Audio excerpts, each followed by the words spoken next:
I just tell the truth, and telling the truth is crazy in a world full of lies. If you mix brilliance with bravery, that we can ignite something. Even this conversation alone can ignite the people. The time is now to express and for people to believe in themselves. The time is now for it to be okay to be great. People in this world shun people for being great, for being a bright color, for standing out. But the time is now to be okay to be the greatest you. Hey guys, what's up? It's your girl Kelly. We are back with another video. If you guys are new to the channel and you enjoy true crime stories, news, and politics, please hit that subscribe button, guys. I would very much appreciate y'all joining me here. And if you are a returning listener or subscriber, thank you as always for being a friend. I appreciate you guys so much. And please interact with the video. Give it a like, comment, check to see if the bell is on. Whatever you can do, I very much thank you in advance. And I appreciate you returning as always. So I wanted to jump on here, guys, because there was this video that I watched the other day about this particular true crime story of Jeffrey Curley, and I might do a deeper dive video on the actual crime that happened to him. But something in particular really struck a chord with me that I wanted to expand upon and look at on a broader spectrum, and that is the ACLU being complete and utter trash. Okay, so we've known this, at least, if you're paying attention, you've known this for quite some time. Their organization is one that pretends to protect free speech, but yet it seems like they're constantly defending the absolute indefensible. And then in recent years, it has actually become more and more evident of their partisanship, and they've actually overtly said that they are no longer going to be defending just any and all free speech, but they're going to be more targeted. And so I'm just wanting to kind of briefly touch on the history of the ACLU, some of the more egregious cases that I have found that they have defended, the people's right to horrendous things.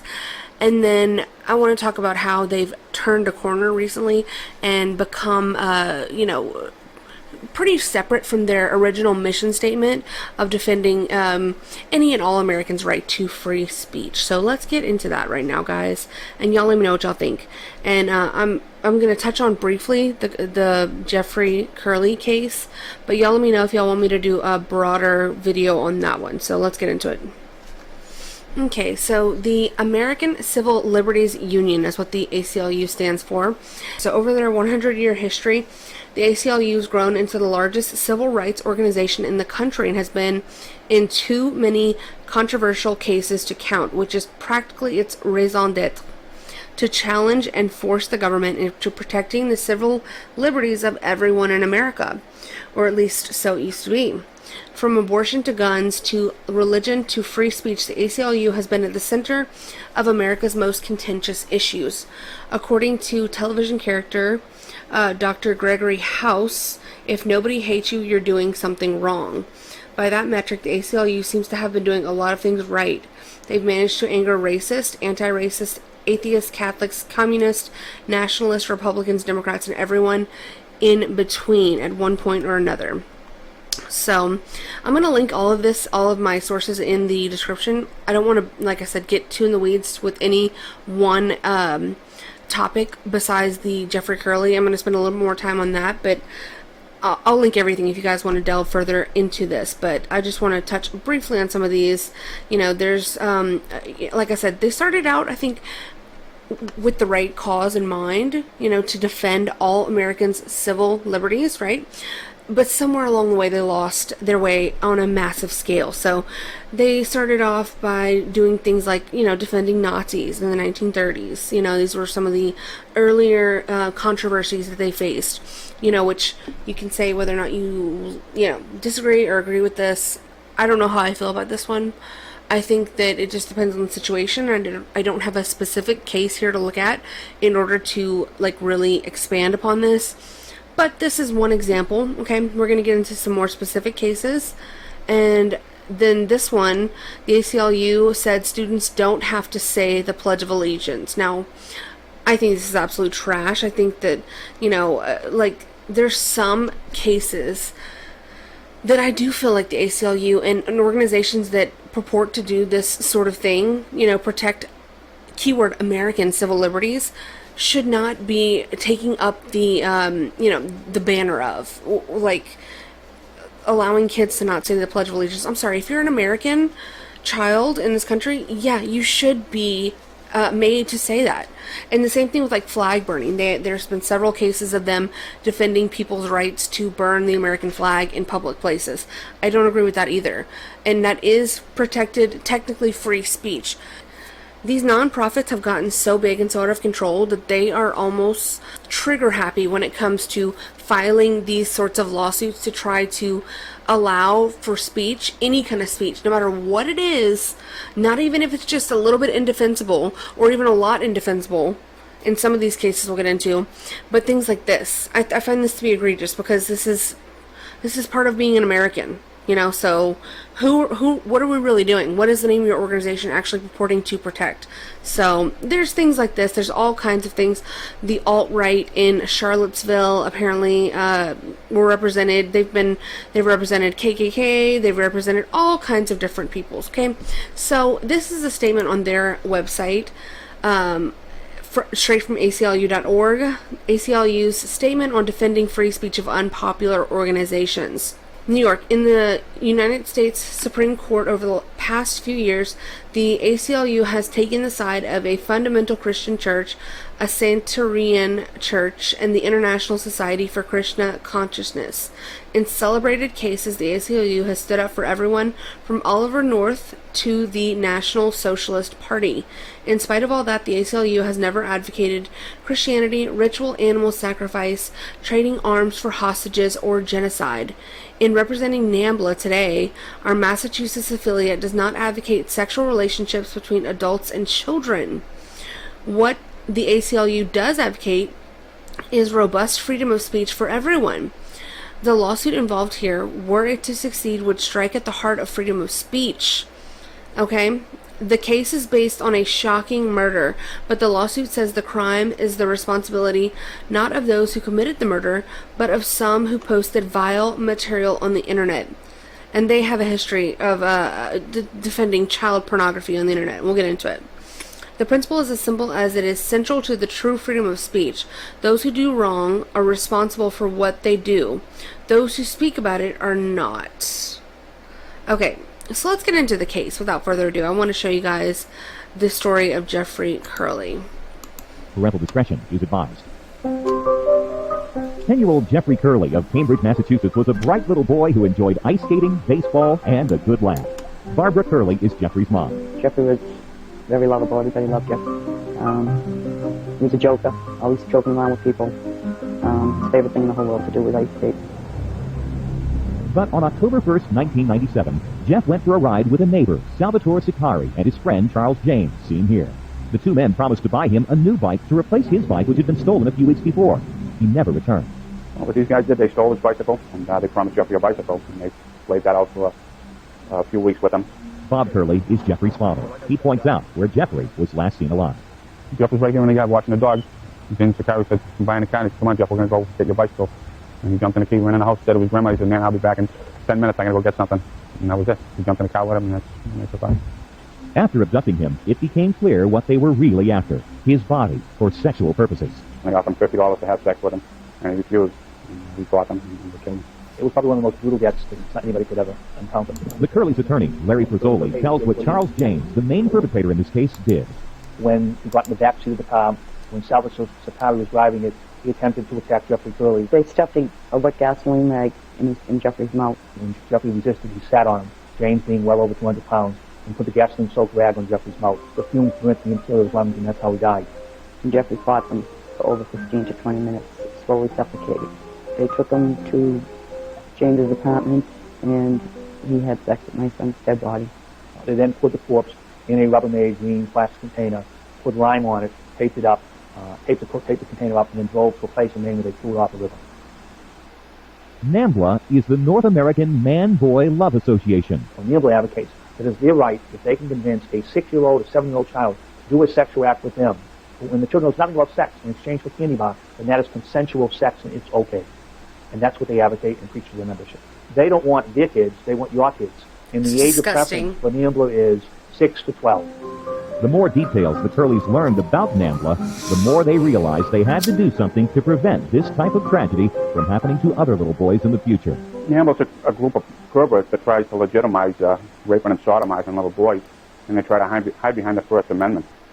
Good evening. Freedom of speech, expression, constitutional guarantees that have long protected the views and ideas of even the most controversial groups. But many are now asking, where do you draw the line? Where does free speech end and responsibility begin? Robert and Barbara Curley are fighting to answer that question. The Massachusetts couple is suing the North American Man-Boy Love Association, an organization that openly defends what it calls intergenerational sex. Critics call them pedophiles. The Curleys say that NAMBLA shares responsibility for their son's murder. Their lawsuit... I'm sorry. Critics call them pedophiles? Sir, hello? Chris Hansen here. I'm gonna need you to have a seat. What do you mean critics call them pedophiles? They call themselves I'm sorry, what was it? Intergenerational what was it? Excuse me? The North American Man-Boy Love Association, an organization that openly defends what it calls intergenerational sex. Critics call them pedophiles. Critics... The Curleys say that NAMBLA shares responsibility... Yeah, critics call them pedophiles. Yeah, okay. I'm pretty sure everyone calls them pedophiles, but maybe not you. Are you a card-carrying member of NAMBLA, or what's going on? Because, I'm sorry, what? That just... Okay. Alright. I just wanted to make sure. For their son's murder. Okay. Their lawsuit seeks millions of dollars in damages. Yikes. The hope being that a massive verdict would effectively drive NAMBLA out of business. The Curleys and their supporters say that this tactic is a legitimate way of holding groups morally and financially accountable. Opponents call it an end run around the Constitution. Here's Kathy Slobogan. Somebody needs to check his hard drive. Jeffrey Curley was just 10 years old when he was killed. Not by strangers, but by men he thought were his friends. 2 men who wanted sex from him for the promise of a new bike. He thought they were his friends, and they were targeting him for sex. That was the reason for the whole seduction. That was the reason for the lure of the bicycle. And I think the evidence points to the fact that when Jeffrey Curley found out what these men were after, he said no, and he struggled, and that's why they killed him. And who is defending NAMBLA? The ACLU. This would obviously be titillating to a pedophile. A pedophile might feel encouraged by them, but it is not the same thing as saying to somebody, go out and attack that boy. There is room in this country for people who believe that man-boy love is okay. There is room for people who believe it, who say it, but not who do it. We shouldn't confuse stuff that we read that gets us scared, that gets us enraged, that makes us disgusted. We shouldn't confuse that with illegal speech. It hangs in my home every day. And I looked at it. And I remember the wonderful little boy. He was so loving. He trusted everybody. That trust got him killed. And I have to take these people out. Because I don't want any other family to go through what we went through.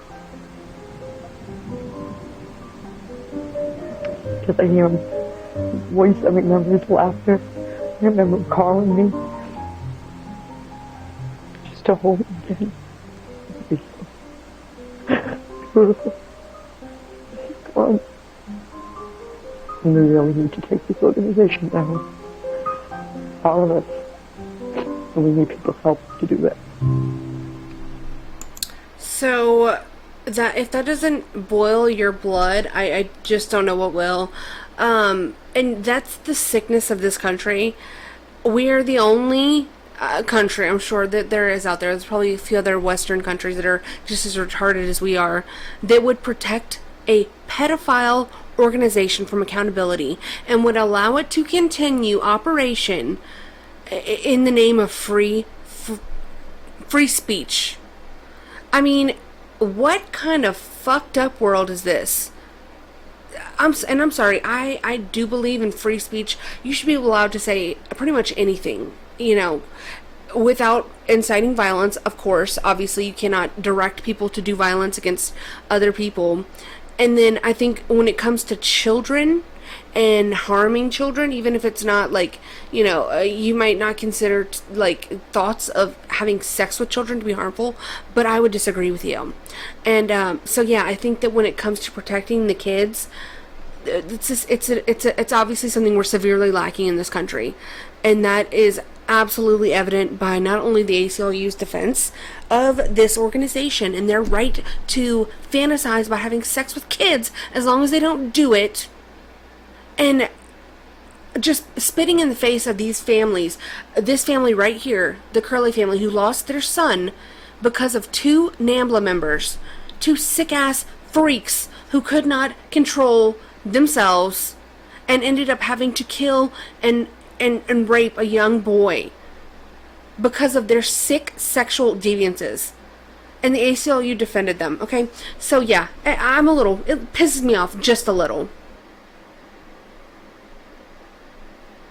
Okay, so this is from the cityjournal.org. The ACLU goes haywire over man-boy love. So on its website, the Massachusetts branch of the ACLU posts a list of frequently asked questions. The most revealing is the briefest. So the question is, the ACLU is opposed to censorship, but aren't there limits to what can be published? Which I would argue, yes, there are. The ACLU believes that under our Constitution's First Amendment, which guarantees freedom of speech, adults should have the right to read and watch and listen to whatever they choose. The organization is opposed to restraints on what can be published or distributed to adults. Attempts to do so are usually an effort by vocal, well-organized groups to impose their own values on all Americans. The operative word here is adults. Nowhere on the site does the ACLU advocate the distribution of obscene or sexually seductive literature that might affect children, but this literature can affect children, harm children, even if they aren't the ones who are reading it. That will be the case as the organization prepares to defend the Indefensible, the pedophiles of the North American Man-Boy Love Association. It's the equivalent of the ACLU defending the right to shout fire in a crowded theater, which I'm sure we've all heard that analogy. The parents of Jeffrey Curley, a Cambridge 10-year-old kidnapped and tortured to death by two neighbors, hit NAMBLA with a lawsuit after it turned out that one of the murderers belonged to the organization. The Curleys hold that NAMBLA's notorious advocacy of sex between the mature and the immature, that wording, excited and encouraged the murderer. They have a point. A Boston Library computer showed that one of the killers had logged onto the NAMBLA website just hours before the killing. Of course, NAMBLA doesn't call for the murder of the young. It does, however, support the maiming of their psyches. A U.S. Department of Justice report on child sexual exploitation notes what all abused children learn. Those who are the targets of chicken hawks, child molesters, have been carefully seduced and often do not realize they are victims. Only later do they find all the attention, affection, and gifts were just part of a master plan to use and exploit them, also known as grooming.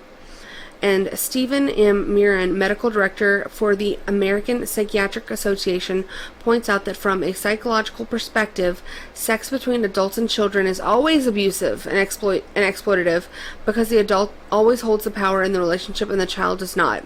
And this is absolutely true and so important, because why would you ever have an association that advocates even for the like the fetishizing or the fantasizing of sex between men and young boys?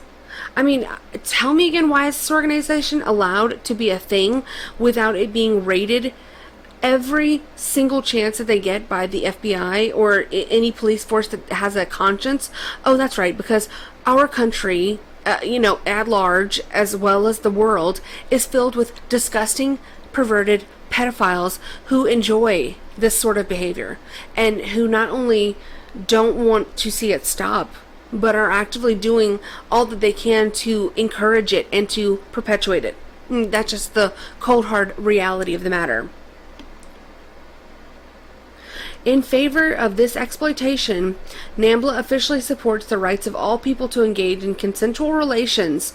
Yeah, no such thing, okay? and we oppose laws which destroy loving relationships merely on the basis of the age of the participants. Okay, shorn of euphemism, the statement means society should permit men to copulate with boys. Because civilized countries define childhood as the time before the age of consent, the fact that a child may say yes to a predator is irrelevant.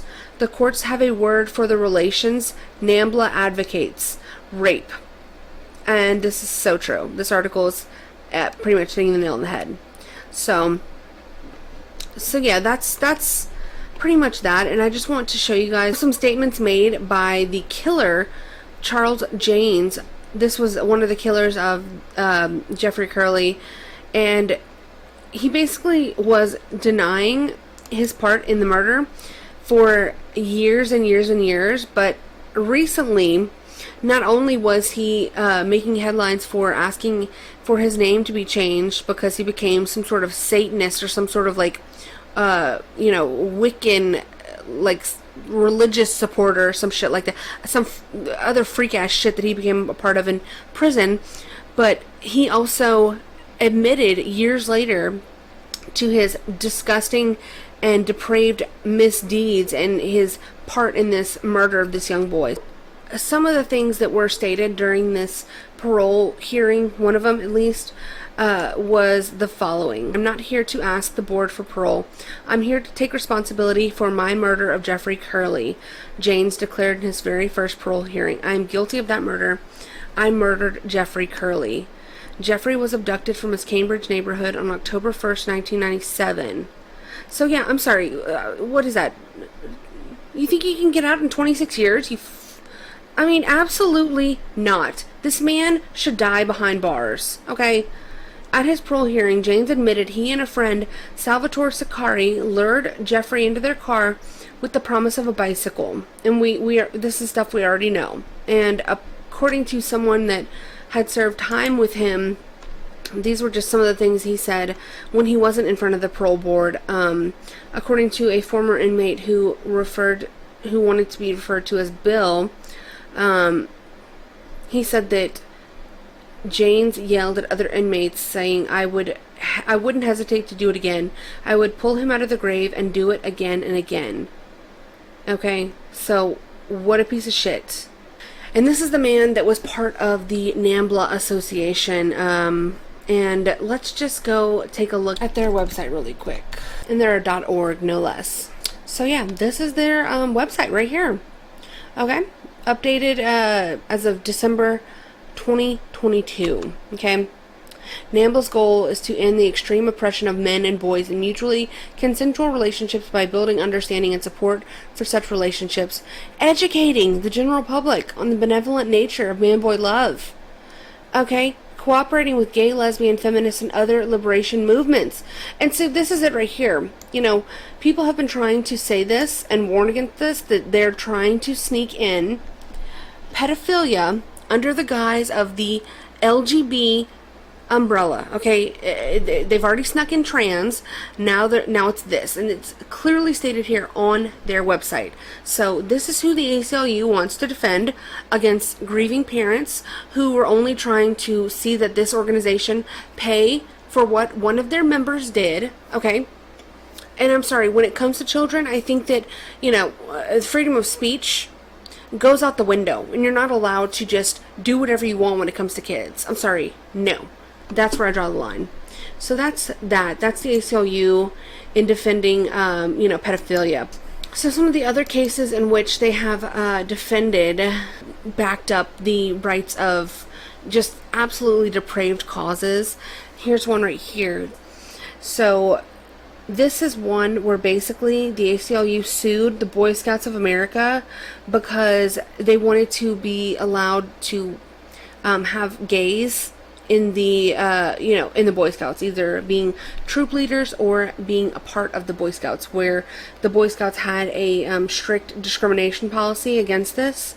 And so I'm seeing a trend here, but I don't know if you guys are following along with me, so y'all let me know in the comments. But yeah, this was one where they actually went after the Boy Scouts in particular. Let me get over to here.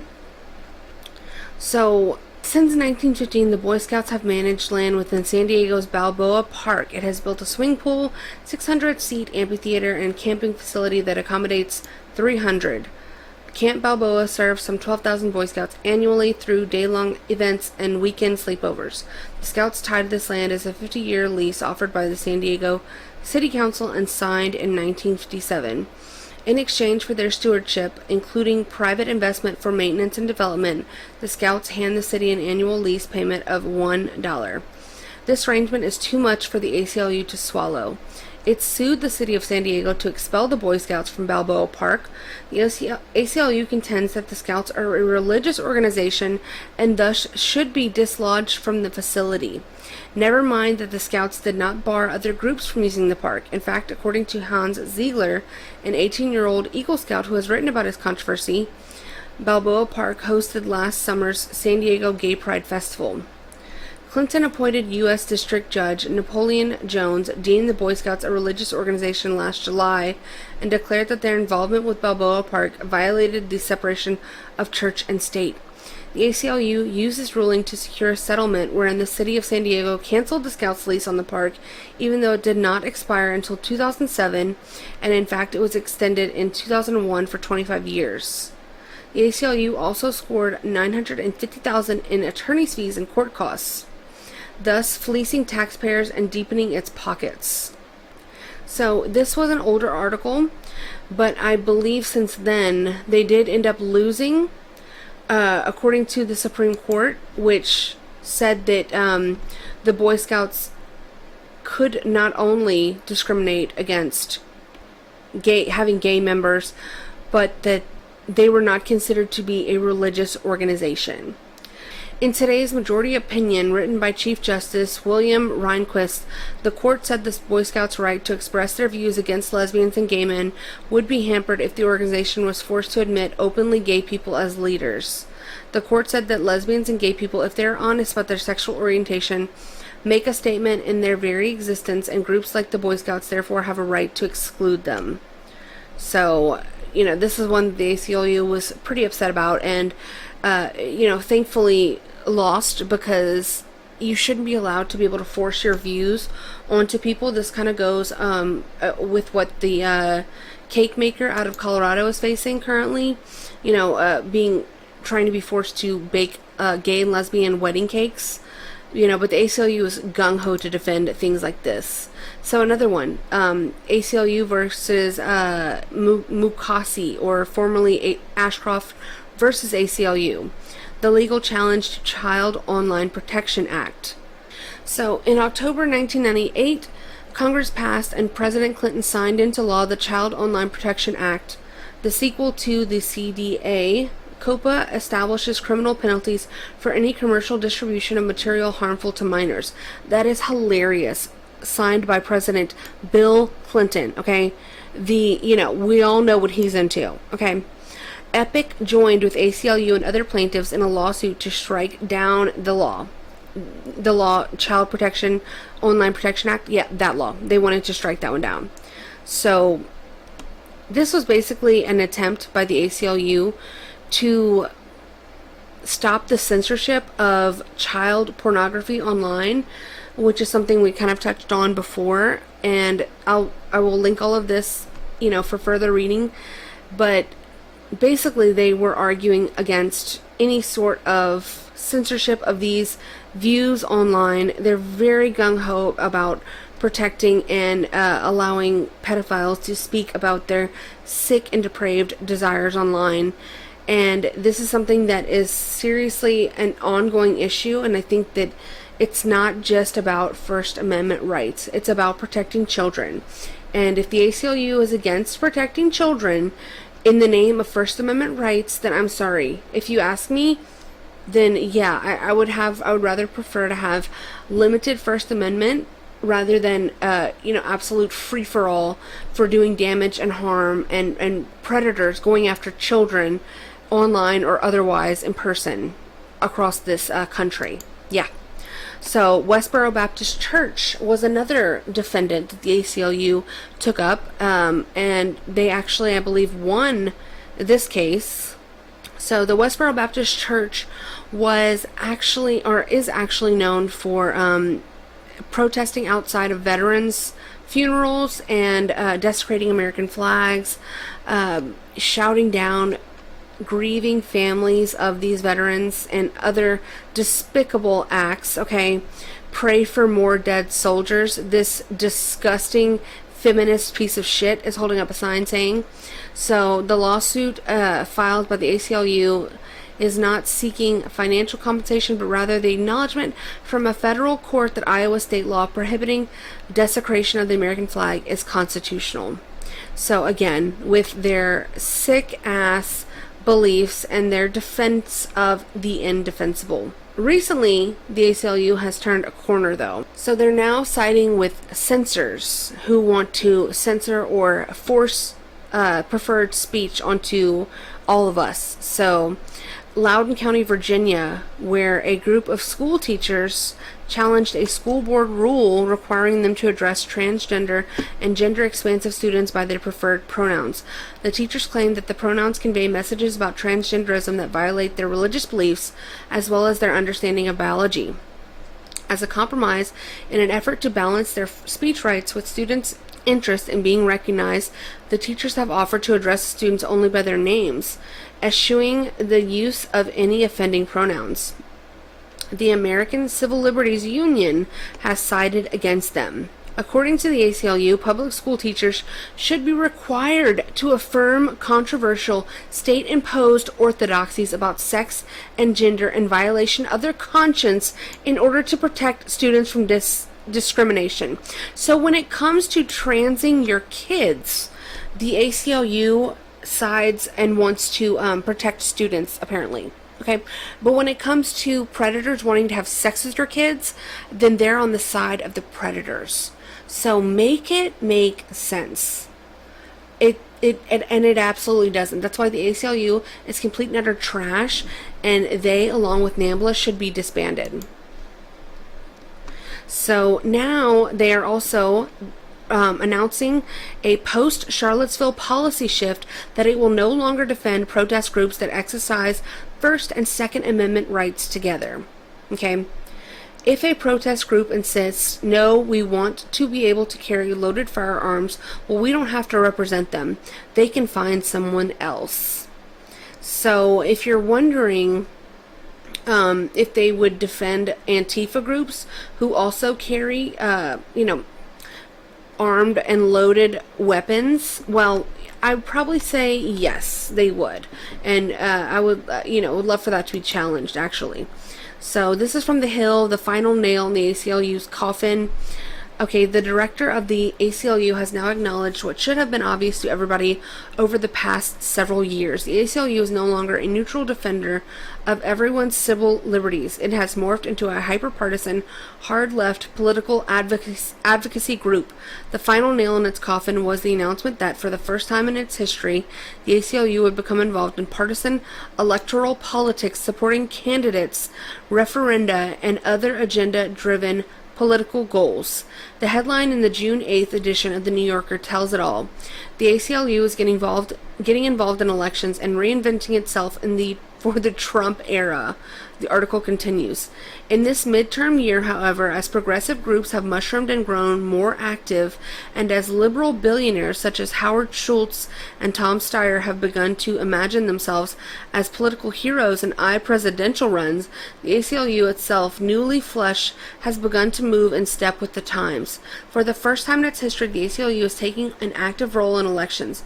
The group has plans to spend more than $25 million on races and ballot initiatives on Election Day in November. That is disgusting.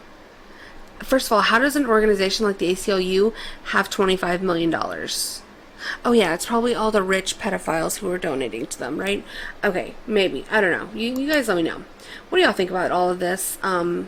and any other egregious cases you can think of or are aware of that the ACLU has defended, leave them in the comments. I would love to know, and I can maybe do a further deep dive on this. But again, I was just wanting to touch lightly on some of these, didn't want to get too far into them. So if you want to learn more about any of these cases or what the ACLU is actually all about, I will link everything that I have here in the description. And please like the video if you liked it, guys. And if you're against, you know, the sick ass freaks at the ACLU and NAMBLA and all of their depravity, I mean, it's just absolutely outrageous that these people can attach the name American to their freak ass organization and have the nerve to then, you know, defend people like this. Okay, so y'all let me know, guys. This is just my opinion. It's humble, but it's real and true. So until next time, guys, I will see y'all later. Please subscribe to the channel. Bye. Fellow NAMBLA members, it is great to see you all here. It seems like we have finally found a city that won't oppress us. Yeah. First and foremost, I want to recognize Eric Cartman for putting us in touch with all of you pretty young boys. Thank you very much, thank you. Now, I know that many of us have already found partners in this fine city, and I'd like to take a minute to hear some testimonials from members. This is boring. Yeah. Hey, when are we gonna get to some action, huh? Ooh, goodness, what a gift from God. We'll get to it very soon, I assure you. But first, I'd just like to hear from a couple of you on your progress. Yes, Patrick. I found a little 8-year-old named Butters. He's a beautiful, bright little boy. Well, I sure am, I guess. And his skin is as soft as fresh linen. Oh. That seems kind of weird. Well, my skin is springtime soft, I suppose. Wonderful. And how about you, Mr. Harris? Well, I want to announce that I may have found the dream boy of the decade. He's sexy, sassy, and full of spunk. His name is Timmy. Timmy! Well, members, I know we're all eager to get acquainted with our new partners, so why don't we turn down the lights and start the dance?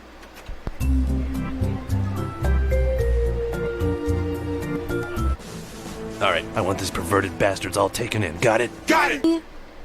I just tell the truth, and telling the truth is crazy in a world full of lies.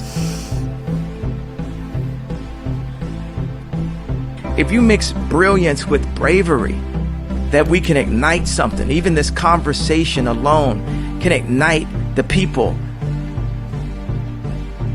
The time is now to express and for people to believe in themselves. The time is now for it to be okay to be great. People in this world shun people for being great, for being a bright color, for standing out. But the time is now to be okay to be the greatest you.